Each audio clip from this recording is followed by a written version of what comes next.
ವಕ್ರತುಂಡ ಮಹಾಕಾಯ ಕೋಟಿ ಸೂರ್ಯ ಸಮಪ್ರಭ ಅವಿಘ್ನಂ ಕುರು ಮೇ ದೇವ ಸರ್ವಕಾರ್ಯೇಷು ಸರ್ವದಾ. ನಮಸ್ತೆ. ಶರಧಿ ಆಸ್ಟ್ರೋ ಔಟ್ಲೈನ್ ವಾಹಿನಿಯ ಜನ್ಮಕುಂಡಲಿ ಕಾರ್ಯಕ್ರಮಕ್ಕೆ ತಮಗೆಲ್ಲ ಪ್ರೀತಿಯ ಸ್ವಾಗತ. ನಾನು ಶಾರದಾ ಹಾಲ್ತೋಟ, ಪುತ್ತೂರು.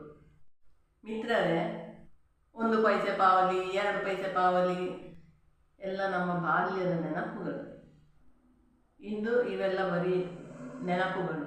ಅಂತಹ ಅದೆಷ್ಟೋ ಶಬ್ದಗಳು ನಮ್ಮ ನೆನಪಿನಿಂದಲೂ ಮಾಸಿ ಹೋಗಿವೆ. ವೈಜ್ಞಾನಿಕ ಈ ಕಾಲ ನಮ್ಮನ್ನು ಎಷ್ಟು ಮುಂದೆ ತಗೊಂಡೋಗಿದೆ ಅಂದರೆ, ಒಂದು 50 ವರ್ಷದಲ್ಲಿ ನಮ್ಮ ಜೀವನದ ಎಲ್ಲ ರಂಗಗಳಲ್ಲೂ ನಾವು ಬದಲಾವಣೆಯನ್ನು ಕಂಡಿದ್ದೇವೆ.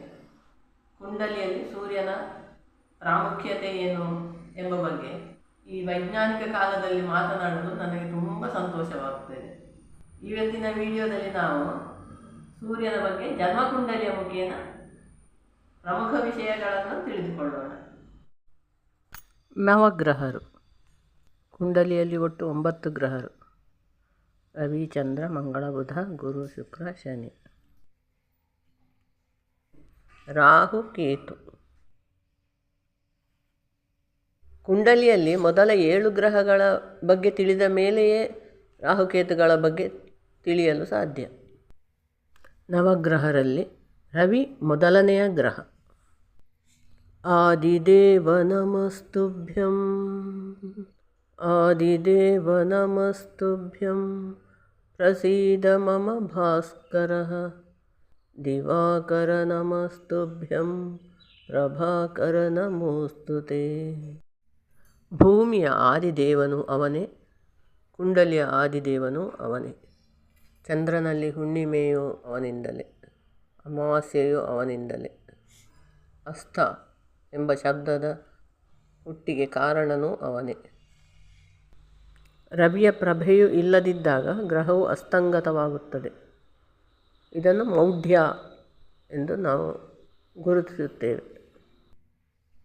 ಗುರು ಮೌಢ್ಯ, ಶುಕ್ರ ಮೌಢ್ಯ, 2 ತಿಂಗಳು ಮೌಢ್ಯ ಇದೆ, ಮದುವೆ ಮುಹೂರ್ತ ಇಲ್ಲ, ಈ ರೀತಿಯಾಗಿ ಕೇಳಿರುತ್ತೇವೆ. ಮಂಗಳ, ಬುಧ, ಗುರು, ಶುಕ್ರ, ಶನಿ ಈ ಎಲ್ಲ ಗ್ರಹರು ಸೂರ್ಯನ ಬೆಳಕಿಲ್ಲದಿದ್ದಾಗ ಅಸ್ತಂಗತರಾಗುತ್ತಾರೆ ಅಥವಾ ಮೌಢ್ಯವಾಗುತ್ತದೆ. ರವಿಯ ಪ್ರಭೆಯಿಂದ ಗ್ರಹರು ಪ್ರಜ್ವಲಿಸುತ್ತಾರೆ. ಯಾವ ಗ್ರಹದ ಮೇಲೆ ರವಿಯ ಪ್ರಭೆ ಬೀಳುವುದಿಲ್ಲವೋ ಆ ಗ್ರಹವು ಅಸ್ತಂಗತವಾಗುತ್ತದೆ. ಅಸ್ತಂಗತವಾದ ಗ್ರಹ ಕ್ಷೀಣವಾಗುತ್ತದೆ. ಅಸ್ತಂಗತವಾದ ಗ್ರಹವು ಆಕಾಶದಲ್ಲಿ ಗೋಚರಿಸುವುದಿಲ್ಲ. ಚಂದ್ರ, ಮಂಗಳ, ಬುಧ, ಗುರು, ಶುಕ್ರ, ಶನಿ ಈ 6 ಗ್ರಹಗಳ ಪ್ರಭೆಗೆ ರವಿಯೇ ಕಾರಣ. ಶನಿ ಅಸ್ತಃ ಪರೆ, ಬುಧ ಅಸ್ತಃ ಪೂರ್ವೆ. 2024 ಫೆಬ್ರವರಿ 11 ಬುಧ ಮೌಢ್ಯ, 12 ಶನಿ ಮೌಢ್ಯ ಪ್ರಾರಂಭವಾಗಿರುತ್ತದೆ. ಮುಂದಿನ ತಿಂಗಳು ಮಾರ್ಚ್ 14ರಂದು ಬುಧೋದಯ ಪರೆ, ಅಂದರೆ ಬುಧ ಮೌಢ್ಯ ಮುಕ್ತಾಯವಾಗಿದೆ.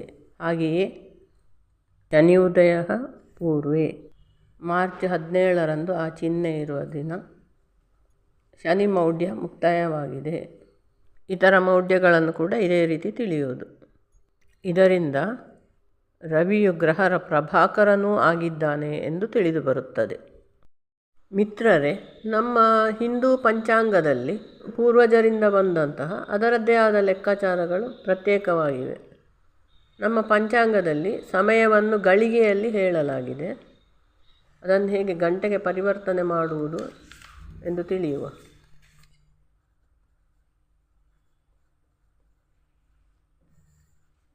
ಕನ್ನಡ ಸಂಖ್ಯೆಗಳು 2:30 ಗಳಿಗೆ ಅಂದರೆ 1 ಗಂಟೆ. ಈ ರೀತಿ 1 ಗೆರೆ ಹೇಳಿದ್ರೆ 1/4 ಗಳಿಗೆ 6 ನಿಮಿಷ. 1 ಗಳಿಗೆ ಅಂದರೆ 24 ನಿಮಿಷ. 1 ಗಳಿಗೆ ಅಂದರೆ 60 ವಿಗಳಿಗೆ.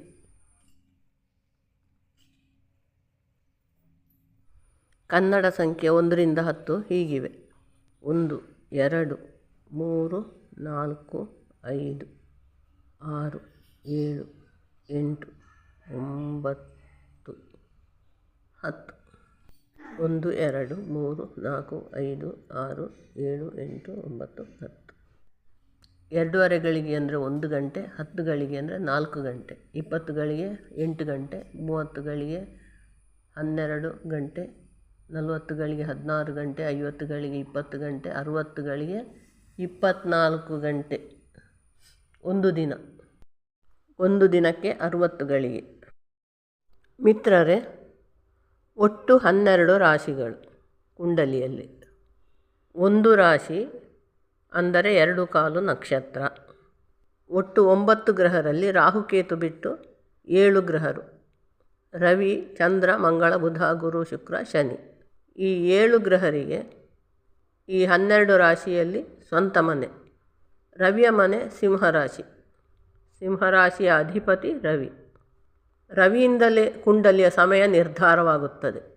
ಒಂದು ಗ್ರಹರ ಮನೆಯಿಂದ ಇನ್ನೊಂದು ಗ್ರಹರ ಮನೆಗೆ ಚಲಿಸುತ್ತಾ ಕುಂಡಲಿಯ ಸಮಯವನ್ನು ನಿರ್ಧರಿಸುತ್ತಾನೆ. ಈ ಸಮಯವನ್ನು ನಾವು ಹಿಂದೂ ಪಂಚಾಂಗದಿಂದ ತಿಳಿದುಕೊಳ್ಳಬಹುದು. ಬನ್ನಿ, ಈಗ ನಾವು ಕುಂಡಲಿಯಲ್ಲಿ ರವಿಗ್ರಹದಿಂದ ನಿರ್ಧರಿಸಲಾದ ಸಮಯವನ್ನು ತಿಳಿಯುವ. ಮಿತ್ರರೇ, ಜ್ಯೋತಿಷ್ಯದಲ್ಲಿ ದೈನಂದಿನ ಸೂರ್ಯೋದಯದ ಸಮಯವು ಅತ್ಯಂತ ನಿರ್ಣಾಯಕವಾಗಿದೆ. 2023 ಇಸವಿ ಏಪ್ರಿಲ್ 14ನೇ ತಾರೀಕು ಅಶ್ವಿನಿ ಅರ್ಕಃ ಮೇಷ ಸಂಕ್ರಮಃ.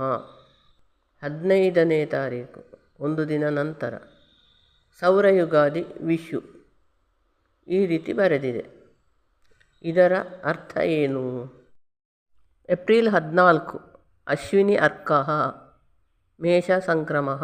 ಅಶ್ವಿನಿ ನಕ್ಷತ್ರ ಮೇಷರಾಶಿಗೆ ಸೂರ್ಯನು 22 ಗಳಿಗೆ ಅಂದರೆ ಸೂರ್ಯೋದಯ ಸುಮಾರು 6:20 ಅಂದಾಜಿಗೆ, ಸೂರ್ಯೋದಯದಿಂದ 22 ಅಂದರೆ 8 ಗಂಟೆ 54 ನಿಮಿಷ, 2 ಅಂದರೆ 54 ನಿಮಿಷ, ಸುಮಾರು ಮಧ್ಯಾಹ್ನ 3 ಗಂಟೆಗೆ ಸೂರ್ಯ ಮೇಷರಾಶಿಗೆ ಚಲಿಸುತ್ತಾನೆ. ಕ್ರಮಿಸುವುದು, ಚಲಿಸುವುದು. ಸೂರ್ಯ ಉದಯಿಸುವಾಗ ಯಾವ ರಾಶಿಯಲ್ಲಿರುತ್ತಾನೋ ಆ ರಾಶಿಯೇ ಸೌರಮಾನ ತಿಂಗಳು. ತಿಂಗಳು ಪ್ರಾರಂಭದ ದಿನವನ್ನು ಸಂಕ್ರಾಂತಿ ಎಂದು ಕರೆಯುತ್ತೇವೆ. ಆದ್ದರಿಂದ ಮೇಷ ಸಂಕ್ರಾಂತಿ ಏಪ್ರಿಲ್ 15, ಸೌರಯುಗಾದಿ ವಿಷು. 2023 ಇಸವಿ. ಈಗ ಕುಂಡಲಿಯನ್ನು ನೋಡುವ. ಕುಂಡಲಿಯಲ್ಲಿ ರಾ ಅಂದರೆ ರವಿ, ಸೂರ್ಯ. ಏಪ್ರಿಲ್ 14 ರವಿ ಮೊದಲ ರಾಶಿ ಮೇಷಕ್ಕೆ ಚಲಿಸಿದ್ದಾನೆ. ಕುಜನ ಮನೆ ಮೇಷರಾಶಿ. ಏಪ್ರಿಲ್ 15ರಂದು ಸೂರ್ಯೋದಯ ಸಮಯದಿಂದ ಹೊಸ ವರ್ಷ ಪ್ರಾರಂಭ. ಮೇಷ ಸಂಕ್ರಾಂತಿ, ಸೌರಮಾನ ಯುಗಾದಿ ವಿಷು. ಮೇಷ ತಿಂಗಳ ಕೊನೆಯ ದಿನ ಮೇ 15. ಮೇ 15 ವೃಷಭ ಸಂಕ್ರಮಣ. ವೃಷಭಕ್ಕೆ 15 ಗಳಿಗೆ ಅಂದರೆ ಸೂರ್ಯೋದಯದಿಂದ 6 ಗಂಟೆ ನಂತರ ರವಿಯು ಶುಕ್ರನ ಮನೆಗೆ ಚಲಿಸುತ್ತಾನೆ. ಮರುದಿನ ಸೂರ್ಯೋದಯದಿಂದ ವೃಷಭ ತಿಂಗಳು. ಮರುದಿನ ವೃಷಭ ಸಂಕ್ರಾಂತಿ. 2023 ಜೂನ್ 15 ಮಿಥುನ ಸಂಕ್ರಮಣ. ಜೂನ್ 16 ಮಿಥುನ ಸಂಕ್ರಾಂತಿ. ಸೂರ್ಯೋದಯದಿಂದ ಮಿಥುನ ತಿಂಗಳು ಪ್ರಾರಂಭ. ಮಿಥುನ ಬುಧನ ಮನೆ. ಅದೇ ರೀತಿಯಲ್ಲಿ ಕರ್ಕಾಟಕ, ಸಿಂಹ, ಕನ್ಯಾ, ತುಲಾ,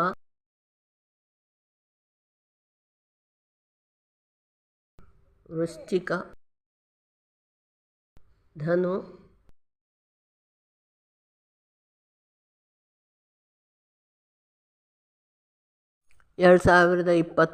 ಜನವರಿ 14 ಮಕರ ಸಂಕ್ರಮಣ. ಜನವರಿ 15 ಮಕರ ಸಂಕ್ರಾಂತಿ, ತಿಂಗಳು ಪ್ರಾರಂಭ. 2024 ಫೆಬ್ರವರಿ 13 ಕುಂಭ ಸಂಕ್ರಮಣ.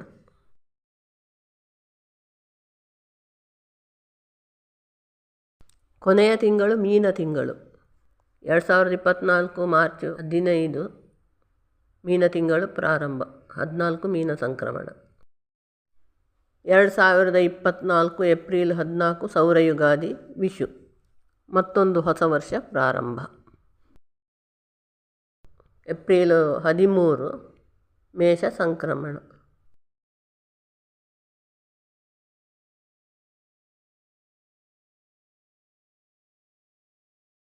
ಮಿತ್ರರೇ, ಮೇಷ ಸಂಕ್ರಾಂತಿಯಂದು ಮೇಷ ತಾರೀಕು 1. ಅದೇ ಮುಂದುವರಿದು ವೃಷಭ ಸಂಕ್ರಮಣ ದಿನ, ಮೇಷ ಮಾಸ ಕೊನೆಯ ದಿನ, ಆ ದಿನದ ತಾರೀಕು. ಅದೇ ರೀತಿ ಪ್ರತಿ ಸಂಕ್ರಾಂತಿಯಂದು ಪ್ರಾರಂಭಿಸುವುದು. ಸೂರ್ಯನು ಯಾವ ರಾಶಿಯಲ್ಲಿರುತ್ತಾನೋ ಅದು ಸೌರಮಾನ ತಿಂಗಳು. ಸೂರ್ಯನು ಯಾವ ನಕ್ಷತ್ರದಲ್ಲಿರುತ್ತಾನೋ ಅದು ಮಹಾನಕ್ಷತ್ರ ಎಂದು ಕರೆಯುತ್ತಾರೆ. ರವಿಯ ಇನ್ನೊಂದು ಹೆಸರು ಅರ್ಕ. ಅಶ್ವಿನಿ ಅರ್ಕ, ಭರಣಿ ಅರ್ಕ. ಏಪ್ರಿಲ್ 14 ಅಶ್ವಿನಿ ಅರ್ಕ, ಏಪ್ರಿಲ್ 28 ಭರಣಿ ಅರ್ಕ. ಸಮಯವನ್ನು ಇದೀಗಾಗಲೇ ನಾವು ತಿಳಿಸಿದಂತೆ ಸೂರ್ಯೋದಯದಿಂದ ಪ್ರಾರಂಭಿಸಿ ಗಳಿಗೆಯಲ್ಲಿ ತಿಳಿಸಲಾಗಿದೆ. ಸುಮಾರಾಗಿ ಅಕ್ಟೋಬರ್ ಕೊನೆಯ ವಾರ, ನವೆಂಬರ್ ಮೊದಲನೇ ವಾರ ರವಿಯು ಸ್ವಾತಿ ನಕ್ಷತ್ರದಲ್ಲಿ ಇರುತ್ತಾನೆ, ತುಲಾರಾಶಿ. ಆಗ ಮಳೆ ಬಂದರೆ ಸ್ವಾತಿ ಮಳೆ, ಅದೊಂದು ವಿಶೇಷತೆ ಇದೆ. ರೇವತಿ ಅರ್ಕ, ರೇವತಿ ಕೊನೆಯ ನಕ್ಷತ್ರ, ಮೀನರಾಶಿ. ಮಿತ್ರರೇ, ಒಂದು ವಿಶೇಷತೆ ಏನೆಂದರೆ ಈ ಸೌರಮಾನದ 12 ತಿಂಗಳುಗಳಿಗೂ ತುಳುವಿನಲ್ಲಿ ಪ್ರತ್ಯೇಕವಾದ ಹೆಸರುಗಳಿವೆ. ಮೇಷ ಪಗ್ಗು, ವೃಷಭ ಬೇಷ, ಮಿಥುನ ಕಾರ್ತೆಲ್, ಕರ್ಕಾಟಕ ಆಟಿ. ಆಟಿ ತಿಂಗಳು ಎಂದರೆ ಮಳೆಯ ತಿಂಗಳು, ಅಂದರೆ ಚಂದ್ರನ ಮನೆಯಲ್ಲಿ ರವಿ ಇರುವಾಗ ಆಟಿ ತಿಂಗಳು. ಸಿಂಹ ಮಾಸ ಸೋಣ ತಿಂಗಳು, ಕನ್ಯಾ ಮಾಸ ನಿರ್ನಾಲ ತಿಂಗಳು, ತುಲಾಮಾಸ ಬೊಂತೆಲ್, ವೃಶ್ಚಿಕ ಮಾಸ ಜಾರ್ದೆ, ಧನು ಪೆರಾರ್ದೆ, ಮಕರ ಪೊಯಿಂತೆಲ್, ಕುಂಭಮಾಸ ಮಾಯಿ ತಿಂಗಳು, ಮೀನಮಾಸ ಸುಗ್ಗಿ ತಿಂಗಳು. ಈ ರೀತಿಯಾಗಿ 12 ತುಳು ಹೆಸರುಗಳಿವೆ. ಸೌರಮಾನ ಸಮಯ ಪದ್ಧತಿಯಲ್ಲಿ ಒಂದು ವರ್ಷಕ್ಕೆ 365 ಕಾಲು ದಿನಗಳು ಇರುತ್ತವೆ. ರವಿಯು ಒಂದು ಗ್ರಹದ ಮನೆಯಲ್ಲಿ ಎಷ್ಟು ದಿನ ಇರುತ್ತಾನೆ ಅದು ಒಂದು ತಿಂಗಳು. ಆಕಾಶದಲ್ಲಿ ಸೂರ್ಯನು ನಿರ್ಧರಿಸುತ್ತಾನೆ ಒಂದು ತಿಂಗಳ ಸಮಯ ಎಷ್ಟೆಂದು. ರವಿ ಗ್ರಹವು ಒಂದು ಗ್ರಹದ ಮನೆಯಿಂದ ಇನ್ನೊಂದು ಗ್ರಹದ ಮನೆಗೆ ಚಲಿಸುತ್ತಾ 12 ತಿಂಗಳಿಗೆ ಒಂದು ವರ್ಷವಾಗುತ್ತದೆ. ಈ ರೀತಿಯಾಗಿ ಕುಂಡಲಿಯಲ್ಲಿ, ಅಂದರೆ ಜ್ಯೋತಿಷ್ಯದಲ್ಲಿ ಸಮಯವನ್ನು ನಿರ್ಧರಿಸುವವನು ರವಿಗ್ರಹ. ಇದುವೇ ಸೌರಮಾನ ಸಮಯ ಪದ್ಧತಿ. ಮಿತ್ರರೇ, ರವಿಯು ಪ್ರತಿ ವರ್ಷದ 6 ತಿಂಗಳು ದಕ್ಷಿಣದ ಕಡೆಗೆ ಚಲಿಸುತ್ತಾನೆ ಮತ್ತು ವರ್ಷದ 6 ತಿಂಗಳು ಉತ್ತರದ ಕಡೆಗೆ ಚಲಿಸುತ್ತಾನೆ. ದಕ್ಷಿಣ ಪಥ, ಉತ್ತರ ಪಥ. ದಕ್ಷಿಣಾಯನ ಪ್ರಾರಂಭ ಸಾಮಾನ್ಯವಾಗಿ ಜೂನ್ 21, ಒಂದು ದಿನ ಹಿಂದೆ ಮುಂದೆ. ಆ ದಿನ ಅತಿ ದೊಡ್ಡ ಹಗಲು ಮತ್ತು ಆ ಸಮಯ ಬೇಸಿಗೆ ಸಮಯ. ಡಿಸೆಂಬರ್ 21 ಉತ್ತರಾಯಣ ಪ್ರಾರಂಭ, ಆ ದಿನ ಅತಿ ದೊಡ್ಡ ರಾತ್ರಿ ಮತ್ತು ಚಳಿಗಾಲದ ಸಮಯ. ಇದಕ್ಕನುಗುಣವಾಗಿ ಪ್ರತಿದಿನವೂ ಸೂರ್ಯೋದಯ ಸೂರ್ಯಾಸ್ತವು ಬದಲಾಗುತ್ತದೆ. ಜೂನ್ 21 ದಕ್ಷಿಣಾಯನ ಆರಂಭ,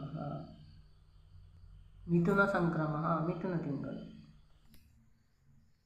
ದಶಂಬರ 22 ಉತ್ತರಾಯಣ ಆರಂಭ, ಧನು ಸಂಕ್ರಮಣ 15.